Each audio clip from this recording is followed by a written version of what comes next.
이번 시간에는 공공부조의 구체화 또 공공부조의 현실화라고 할 수 있는 국민기초생활보장제도에 대한 개요에 대해서 살펴보도록 하겠습니다. 자세한 법제론에 가서 좀 더 상세히 할 것이고 여기는 개략적인 그 내용을 일부 핵심적인 내용과 더불어서 살펴볼 시간입니다.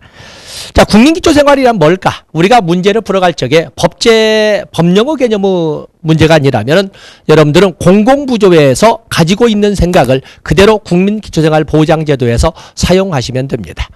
때문에 국민기초생활보장의 개념이나 공공부조의 개념은 거의 유사합니다. 국가 및 지방자치단체의 책임하에 생활이 어려운 국민의 최저 생활을 보장하고 자립을 지원하는 제도이다. 아니면 자활을 조성하는 제도이다. 이렇게 함으로써 극빈층 지원을 공공부조 국민기초생활보장이라고 하지 않습니까? 그다음 여기 보시면 공공부조는 최저한의 생활을 유지할 수 있도록 빈곤 문제에 처한 국민을 돕는 사회복지제도이다. 따라서 정당한 자격 요건을 가진 사람에 대하여 적어도 최저한의 삶을 유지할 수 있도록 최저 생계비 이상을 확보하는 제도적 장치가 바로 공공부조이며 그 핵심이 국민기초생활보장제도이다. 거기 둘째 줄 정당한 자격 요건을 가진 사람에 대하여 바로 이 정당한 자격 요건을 우리 국민기초생활보장법에서는 부양 의무자 조건과 소득 인정액 조건 두 가지로 법령으로 명시하고 있는 것입니다. 그 두 개의 요건을 모두 채운 사람에 한해서 최저한의 삶을 유지할 수 있도록 지원하는 제도를 공공부조라 하고 국민기초생활보장제도라고 하고 있는 것입니다. 거기 보시면 이번에 국민기초생활보장제도 시행은 지난 40년간 시혜적 단순보호 차원의 생활보호로부터 저소득층에 대한 국가 책임을 강화하는 복지시스템으로 재전환이며 국가보호를 필요하는 절대빈곤층의 기초생활을 보장하되 종합적인 자립자활 서비스 제공으로 생산적 복지를 구현하는 과정이다. 이렇게 설명을 했습니다. 그래서 국민기초생활보장제도를 여러분이 모를 리가 없겠지만 시험용 용어니까 그렇기 때문에 국민기초생활보장법이 언제 제정이 돼요? 1999년에. 언제 시행이 돼요? 2000년에.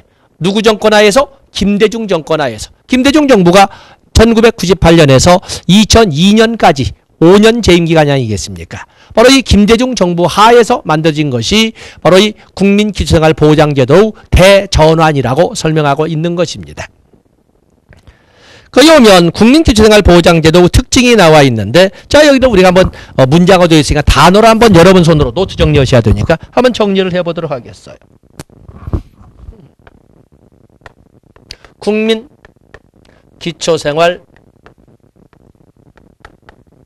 국민기초생활보장제도. 자 우리가 연역을 보면 공공부조의 연역과 똑같지 않겠습니까? 공공부조의 연역처럼 1944년 조선구호령 1961년 생활보호법 그리고 1999년에 국민기초생활보장법이 제정이 되고 그리고 2000년 그리고 2000년에 시행이 되는 거 아니겠습니까? 국민기초생활보장제도의 주체는 자 보면 구성 또 이것은 똑같이 주체 다음에 대상, 객체 이건 대상이라고 쓰겠습니다. 객체라고 또 목적 이렇게 우리가 적어볼 수 있지 않겠습니까? 국민기초생활보장제도는 주체가 누구예요? 공공부조의 현실화이기 때문에 공공부조이기 때문에 국가 및 지방자치단체가 되겠죠. 사회보장기본법에 나와 있는 것처럼 국가 및 지방자치단체의 책임하에 해서 국가 및 지단이 주체가 되고 객체는 극빈층 공공부조의 대상처럼 극빈층 생활이 어렵거나 생활을 유지할 능력이 없는 또는 국민기초생활보장법에 있는 것처럼 생활이 어려운 자를 대상으로 해서 생존권을 보장하자는 겁니다. 생존권이라는 것은 최저한의 삶을 유지할 이상은 만들어주자는 것입니다. 그래서 목적이 뭐예요? 최저 생활을 보장하고 최저 생활을 보장하고 자립을 지원하는 제도, 공공부조 자립 지원 또는 자활을 조성하는 것을 해서 자활을 조성, 자립 지원 또는 자활을 조성하는 것을 목적으로 하는 것이 자활을 조성. 그래서 최저생활보장과 자립지원 또는 최저생활보장과 자활조성을 목적으로 하는 것이 국민기초생활보장제도가 되겠어요. 거기 보면은 두 번째에서 목자는 특성이 나와 있죠. 특징. 당연히 공공부조이기 때문에 여기는 무기여 급부가 제공되죠. 기여를 했던 적이 있던 없던 상관없이 기여는 따질 것도 없고 기여를 했었는지 안 했었는지 또는 그거를 하고 있는지 하지 안 하고 있는지 그걸 따질 필요 없고 어제는 무기여 급부를 특징으로 하되 이거는 철저한 자산조사를 필수 요건으로 하죠. 자산조사를 필수 요건으로 합니다. 그리고 이 국민기초생활보장제도는 생존권 보장을 하되 자산조사는 무에서 유를 창조해주는 것이 아니라 부족한 것을 채워줌으로써 생존권 보장. 보충성이죠. 보충성의 원리를 적용해서 생존권을 보장하는 것이지 무에서 유를 창조해주는 것은 아니라는 것입니다. 보충성의 원리. 또 그런가 하면은 이 국민기초생활제도는 당연히 공공부조이기 때문에 조세를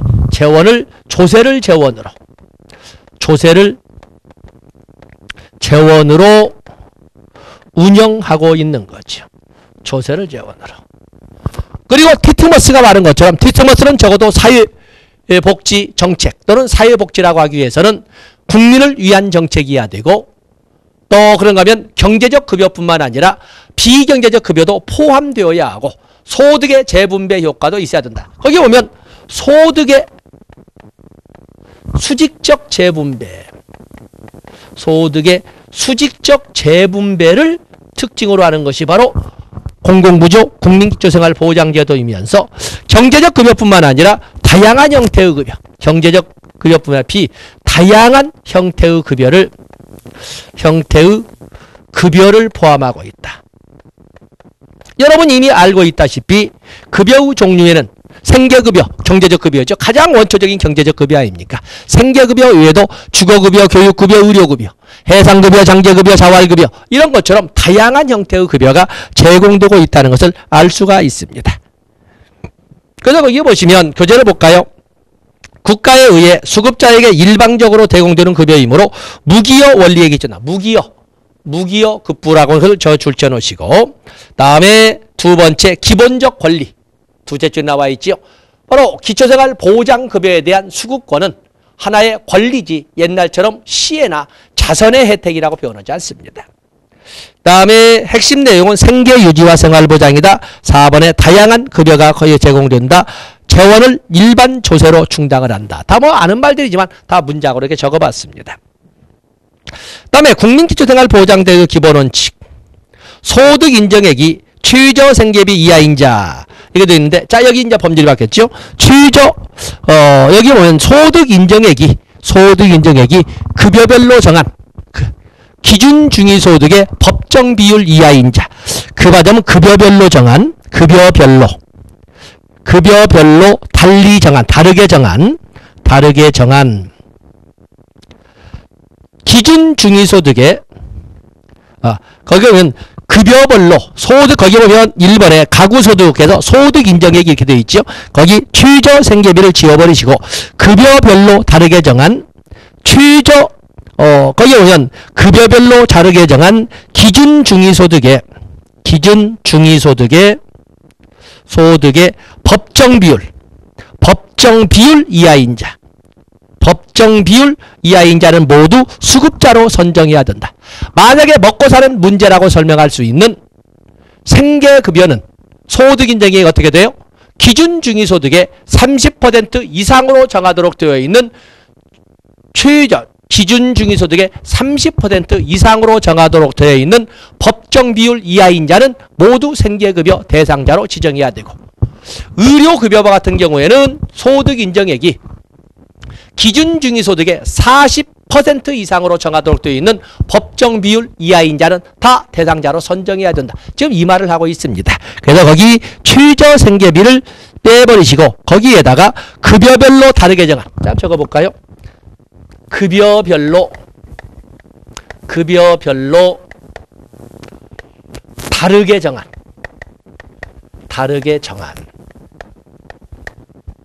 기준 중위소득의 법정 비율, 법으로 정한 비율이죠. 기준 중위소득의 법정 비율 이하인 자는 모두 대상자로 선정해야 된다. 생계급여는 법정급여가 30%, 의료급여는 40%, 주거급여는 43%, 그리고 교육급여는 50% 이하인 자는 모두 이 말. 그래서 거기 최저생계비를 삭제해버리고 거기에다가 조금 전에 제가 적어드린 이 단어 급여별로 다르게 정한 기준 중위소득의 법정 비율 이하인 자 이렇게 적어주시면 되겠고, 다음에 수급자가 되면 그 가구는 최저생활을 보장받아야 된다. 그래서 적어도 최저생계비는 보장이 돼야 된다. 다음에 가능한 근로 의욕을 유지시키고 낙인감을 최소화시켜야 된다. 그리고 수급자 간, 수급자와 차상위 계층 간 형평성이 추구되어야 한다. 다 아시는 내용이지만 여기에도 최저생계비란 1번에 최저생계비란 말만 이렇게 바꿔주시면 되겠어요. 그다음에 우리가 국민기초생활보장제도의 근거법인 국민기초생활보장법은 1999년에 제정되어서 2000년부터 시행이 되었는데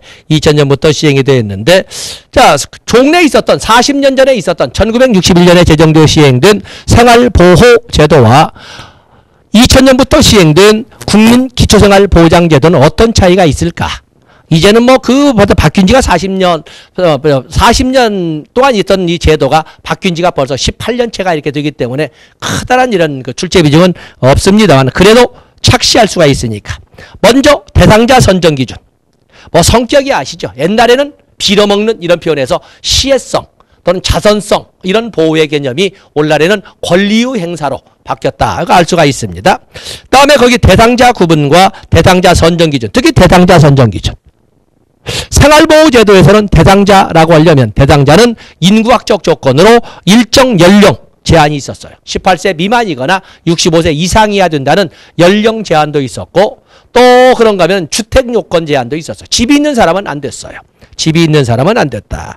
그래서 옛날에는 인구학적 조건에서 연령 조건도 있었고 거택보호자 거기 박스가 지금 잘못되어 있죠. 인구학적 조건에서 18세 미만 65세 미만을 바로 인구학적 조건 연령 조건 넣어야 되는데 거택보호자에 들어가 있군요.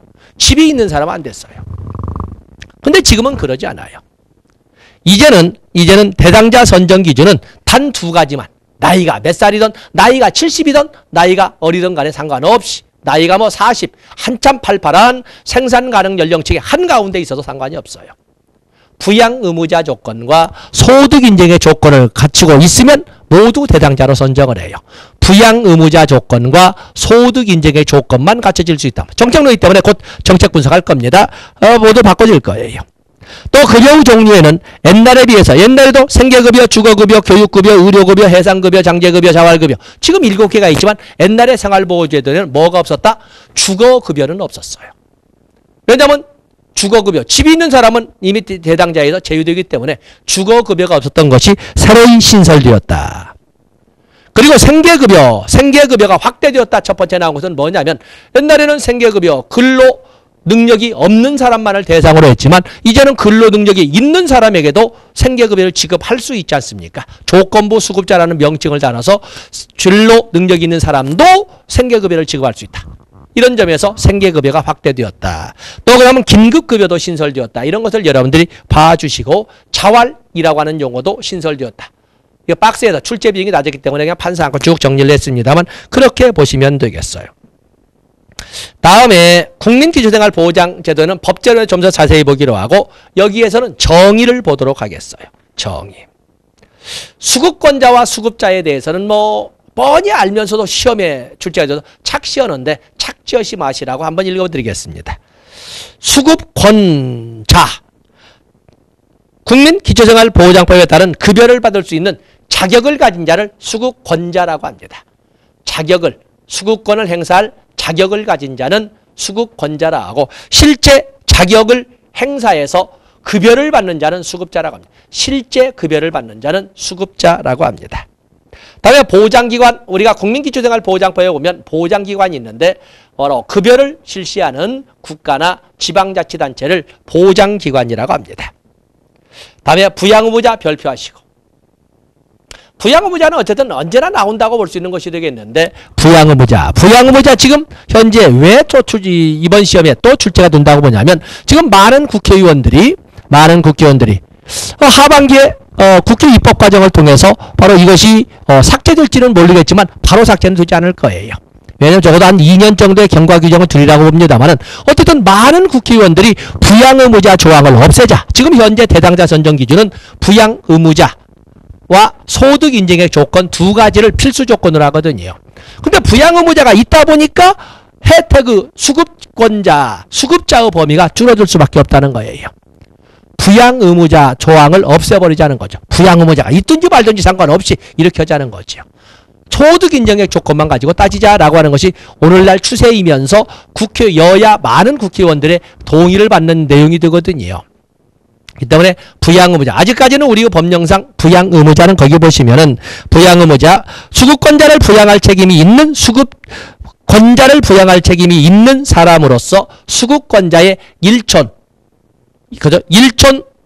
직계혈족. 일촌이 누구예요? 부모나 자식밖에 없습니다. 일촌의 직계혈족 및 그 배우자를 말합니다. 수급권자의 배우자는 아닙니다. 수급권자의 배우자는 아니다. 그런데 일촌의 혈족과 그 배우자 해놨는데 만약에 일촌의 혈족이 사망을 하면, 남편이 죽거나 아내가 죽으면 그 며느리나 사위는 부양의무자에서 제외된다는 것입니다. 부양의무자에서 제외가 된다. 그래서 바로 그 가로 아래에 있는 것도 역시 범위가 될 거예요. 다음에 최저보장 수준은 국민의 거기 보시면 최저보장 수준은 급여의 종류별로 다르다는 것이 중요합니다. 지금 우리는 상대적 빈곤가는 입장에서 상대적으로 빈곤의 정도나 다 이걸 다 다르게 다루고 있는데, 국민의 소득, 지출 수준, 수급권자의 가구 형태 등의 생활 실태, 물가 상승률 등을 고려해서 급여의 종류별로 공표하는 금액이나 보장수. 급여의 종류별로 거기다 액센트를 두시면 되겠죠. 급여의 종류별. 다음에 최저생계비. 거기 오면 국민이 건강하고 문화적인 생활을 유지하기 위하여 필요한 최소한의 비용으로 보건복지부 장관이 고시하는, 거기 보건복지부 장관이 고시하는 금액을 최저생계비라고 합니다. 최저생계비라고 한다. 다음에 소득인정액 언제나 나오는 거지요? 소득인정액은 소득평가액과 재산의 소득환산액을 합한 금액을 소득인정액이라고 합니다. 소득평가액과 재산의 소득환산액을 합한 금액을 소득인정액이라고 한다. 그래서 일반적으로 이렇게 소득인정액이라는 말을 쓰지 않고 소득재산을 고려하여, 이 말은 소득평가액과 재산의 소득평가액을 같이 고려해서 이 말이라고 생각하시면 됩니다. 다음에 차상위 계층 당연히 나와야 되겠죠. 당연히 나와야 됩니다. 차상위 계층이와는 종교와는 달리 소득인정액이, 거기 보면 차상위 계층은 소득인정액이 기준중위소득의 50% 이하인 사람을 말합니다. 미만 아닙니다. 50% 이하인 사람을 차상위 계층이라고 합니다. 소득인정액이 기준중위소득의 50% 이하인 사람을 말합니다. 다음에 기준중위소득도 나와야 될 문제입니다. 거기 오면 기준중위소득이란 뭐냐면 국민 가구소득의 평균값 아닙니다. 국민 가구소득의 대깔꼬마니 딱 접었을 때 가운데 나오는 값을 바로 기준중위소득이라고 합니다. 그래서 국민의 가구소득을 차례대로 나열한 다음에 대깔꼬마니에 딱 접어서 가운데 나오는 중위값, 국민 소득의 중위값도 아니고 국민 가구소득의 중위값입니다. 국민 가구소득의 평균값도 아니고 국민 가구소득의 중위값을 말합니다. 한가운데 있는 값을 기준중위소득이란다. 이런 용어, 정의 아주 중요합니다. 정의. 다음에 앞에서 볼 적에 보장기관 설명했었죠. 보장기관 나와 있으니까 보장기관은 우리가 이제 서서히 설명을 해봐야 되겠습니다. 보장기관이라고 하는 것은 급여를 실시하는 국가와 지방자치단체를 보장기관이라고 그랬습니다. 거기 앞에 보면은 정의의 3번 국민기초생활보장법에 따른 급여를 실시하는 국가 및 지방자치단체를 바로 보장기관이라고 하는데 우리 국민기초생활보장제도에서 실질적인 보장기관의 역할을 하는 것은 지방자치단체장이 되겠습니다. 그래서 시도지사와 시장군수구청장이 바로 보장기관의 지위를 가지고 있다라고 합니다. 그리고 우리 공무원을 준비하신 분도 있겠습니다만 보장기관은 둘째 줄 보장 업무를 기초생활 보장 업무를 수행하기 위하여 사회복지 전담 공무원을 배치하여야 된다. 사회복지 전담 공무원을 배치하여야 한다. 반드시 사회복지 전담 공무원을 배치해야 됩니다. 이 경우에도 자활 업무, 자활 급여 업무를 수행하는 사회복지 전담 공무원은 별도로 두어야 된다. 그래서 사회복지 전담 공무원을 두어야 할 뿐만 아니라 자활 급여 업무를 보는 사회복지 전담 공무원은 별도로 다른 업무와 혼합되지 않게 별도로 두어야 한다라고 분명히 규정을 하고 있습니다. 다음에 거기에 보시면 생활보장위원회가 나와 있군요. 생활보장위원회. 거기 보시면 생활보장사업, 기초생활보장사업이죠. 생활보장사업의 기획, 조사, 실시 등에 관한 사항을 심의의결하기 위하여 보건복지부, 시도, 시군구에 각각 생활보장위원회를 둔다. 각각 생활보장위원회를 둔다. 그 정도 보시면 되겠어요. 그리고 위원장은 중앙은 보건복지부 장관이, 시도는 시도지사가, 시군구는 시장군수구청장이 위원장이 된다는 것도 같이 알아보시면 되겠습니다. 다음에 최저보장 수준 우리가 앞에서 봤었죠. 최저보장 수준. 급여의 종류별로 정하는 금액이나 보장 수준을 최저보장 수준이라고 하는데 최저보장 수준은 누가 주체? 언제까지? 어떤 절차로? 어떻게? 이걸 봐야 되는데 최저보장 수준은 보건복지부 장관이나 중앙행정기관의 장이 주체가 좀 확대됐죠. 중앙행정기관의 장으로 들어간 겁니다. 중앙행정기관의 장이 언제까지? 매년 8월 1일까지 어떤 절차를 거쳐서 중앙생활보장위원회 심의의결을 거쳐 어떻게? 급여의 종류별로 최저보장 수준과 더불어 수급자 선정 기준을 공표하여야 한다라고 법률 개정을 통해서 이렇게 발표를 하고 있습니다. 가지고 가셔야 되겠어요. 다음에 기준중위소득이 나와 있지요. 기준중위소득. 기준중위소득은 어떻게 산정하냐면 기준중위소득은 가구 규모별로 산정을 하는데 한번 보겠습니다. 기준중위소득은 통계청이 공표하는 통계자료의 가구 경상소득, 통계청이 공표하는 통계자료의 가구 경상소득의 중간값에, 가구 경상소득의 중간값에 효율은 가구소득 평균 증가율, 가구 규모에 따른 소득 수준의 차이 등을 반영하여 가구 규모별로 산정을 한다. 기준중위소득. 거기에서 통계청이 공표하는 가구 경상소득이 뭘까? 4가지가 있죠. 근로소득, 사업소득, 재산소득, 이전소득 4가지를 합한 금액을 가구 경상소득이라 한다는 것도 역시 같이 가지고 가셔야 되겠습니다. 뒤에 볼 겁니다. 다음에 소득인정액은 뭐라고 그랬어요? 소득 평가액 플러스 재산의 소득 환산액을 소득 인정액이라고 그랬습니다. 그래서 소득 평가액 나와 있고 재산의 소득 환산액 나와 있지요. 재산의 소득 환산에 포함되는 것은 일반 재산과 금융재산 그리고 자동차가 들어간다는 것도 알아주시면 되겠습니다. 다음에 급여의 실시 원칙이 이렇게 나와 있는데 급여의 실시 원칙이 나와 있네요. 급여의 원칙. 거기 보면은 급여는 수급자가 자신의 생활의 유지 향상을 위하여 소득, 재산, 근로 능력 등을 활용하여 최대한 노력하는 것을 전제로 이를 보충 발전시키는 것을 기본 원칙으로 한다. 바로 그것이 우리가 나오는 공공부조의 6대 원칙 중에 보충성의 원칙. 거기다가 바로 공공부조의 원칙 중에 국민개초생활보장법상의 법령으로 명문으로 규정되어 있는 원칙은 보충성의 원칙이 되겠습니다. 바로 이게 바로 보충성의 원칙이에요. 체크해 주시고. 자, 나머지는 법제로에서 볼 겁니다. 법제로. 다음에 페이지를 넘어가면 급여의 종류와 수준이 나와 있는데, 자, 여기에서 우리가 국민기초생활보장정책 분석을 해보도록 하겠습니다.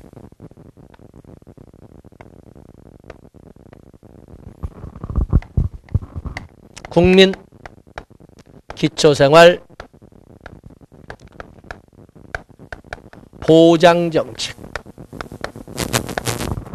국민기초생활보장정책을 분석해보면, 첫 번째, 누구를 대상으로 할 것인가.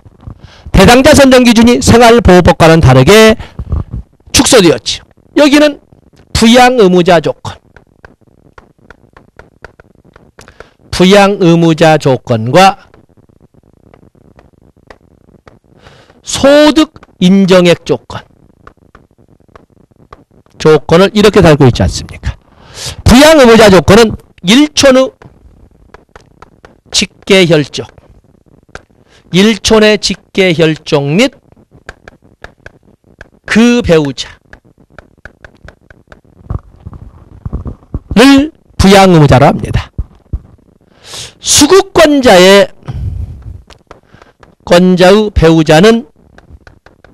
배우자는 아닙니다. 제외되죠.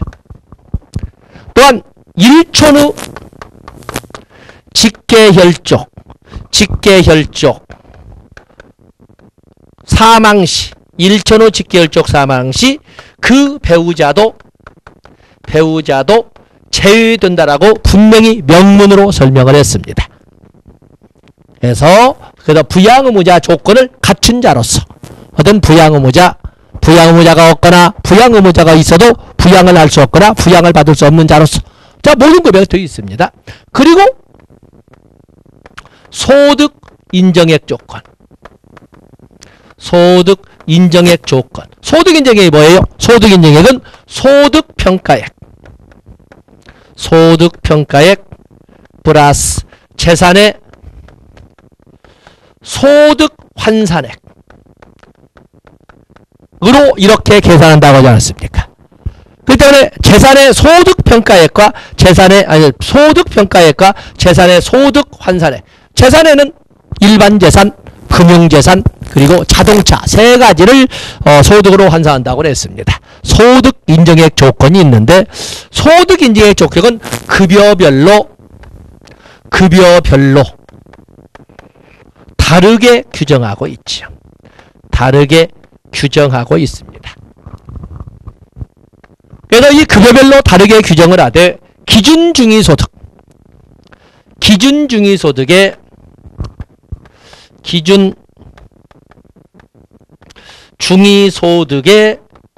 법정 비율이죠. 법정 비율로. 그래서 나중에 법정에도 좀 더 자세히 하겠습니다만, 여기 보면은 생계급여는 소득 인정액이 기준중위소득의 30% 이하, 의료급여는 40% 이하, 주거급여는 43% 이하, 교육급여는 소득 인정액이 기준중위소득의 50% 이하를 모두 대상자로 선정하게끔 이렇게 급여별로 다르게 규정을 하고 있는 것입니다. 급여별로 다르게. 그래서 어쨌든 대상은 이렇게 두 조건을 모두 갖춘 사람을 대상자로 선정하도록 되어 있습니다. 다음에 무엇을 제공할 것이냐 할 적에 필요에 따라 하지만 급여의 종류에는 생계급여, 주거급여, 교육급여, 의료급여, 해산급여, 그리고 장제급여, 그리고 새로 신설된 자활급여. 자, 이렇게 7개로 되어 있고, 그 중에 생활보호법에 없었던 걸로서는 이것이 신설된 급여라는 것도 말씀을 드렸습니다. 이것도 신설된 급여다. 다음에 세 번째, 어떻게 재원을 조달할 것이냐 라고 할 적에 당연히 국민기초생활보장정책이라는 것은 공공부조정책이기 때문에 이것은 조세, 공공재원인 조세를 재원으로 운영한다는 것을 알 수가 있습니다. 이 조세에서도 뒤에 이제 더 매겨있습니다만 국세 부문과 지방세 부문으로 나눠볼 수가 있겠는데 국세 부문이 40에서 90%를 차지하고 그 나머지를 가지고 시도와 시군구가 보통 시도가 30에서 70% 그 나머지를 시군구가 이렇게 나누도록 이 조세 부분도 좀 더 상세히 구분되어 있습니다. 그 다음에 전달을 우리는 보장기관이라고 하는데 크게 봐서는 급여를 실시하는 국가나 지방자치단체라고 하지만 실제는 시도지사나 주거지를 관할하는 시도지사나 시장, 군수, 구청장이 바로 기초생활 보장사무를 보장하는 그래서 보장사무에 대한 보장기관의 지위를 가지고 있다라고 설명할 수가 있는 겁니다. 자, 이게 바로 정책적 접근의 핵심 내용이고 이에 대한 좀 상세히 나갔으면 상세한 것은 법제론에서 다루게 될 겁니다. 교재를 보세요.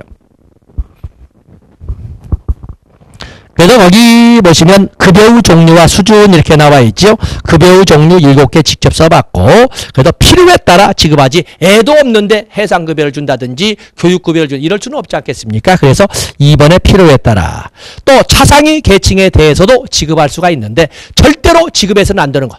사실은 이 급여를 지급할 수 있으나 절대로 지급해서는 안 되는 것은 생계급여와 해산급여는 차상위 계층에는 지급되지 못합니다. 그리고 나머지는 지급될 수 있다고 했지만 실제 시행령에 의해서 차상위 계층에게 지급되고 실시되고 있는 것은 자활급여만 실시되고 있습니다. 그래서 3번에 그 내용을 적어놨습니다. 다음에 자활사업이 나와 있는데 자활사업은 여러분들이 참조하시되 이 자활사업에 대해서는 여러분들 법제론에서 다시 한번 되돌아오는 시간을 갖도록 하겠습니다. 그리고 페이지 넘어가 보시면 거기 희망키움통장에서 2010년부터 희망키움통장 이렇게 나와 있는데 거기 보면 2번에 희망키움통장은 근로능력이 있는 수급자의 자립자활, 자활에 관련된 자립자활 활성화를 위해서 일반 노동시장의 취창업자를 위한 제도로 수급자가 탈수급하는 경우 자산 형성을 지원하는 제도를 바로 희망키움통장이라고 한다. 그래서 희망키움통장 1, 2 이렇게 되어 있는데 이것도 시험 전에 우리 직접 접근하기는 그렇고 시험 전에 다시 한번 읽어보는 여분의 공간으로 생각하시면 되겠습니다. 자, 이렇게 해서 우리는 3교시 3교시 1영역에 관련된 3교시 1영역에 관련된 바로 정책론의 영역을 우리는 마감을 진 겁니다. 그래서 이 3교시 많은 분들이 이 정책론에 대해서 불편해해서 정책론, 행정론 이런 모든 것들 좀 불편해해서 이번 시간에 좀 마음먹고 좀 꼼꼼히 다뤘습니다. 여기에서 다뤄진 것은 여기에서 다뤄진 것은 아마 여러분들이 나중에 법제론에서 반복해서 복습하는 시간을 많이 갖게 될 겁니다. 그래서 이번 수업을 진행하면서 여러분들이 노트 정리했던 거 있지요? 노트 정리했던 거 충분히 고려해서 법제론에서 쓸 수 있기 때문에 이건 이동네 따로 법제론 따로 생각하지 마시고 노트 정리해 놓는 거 다시 한번 복습을 해주시기 바라겠어요. 다음 시간에 3교시 2영역 행정론으로 진입을 하도록 하겠습니다. 고맙습니다.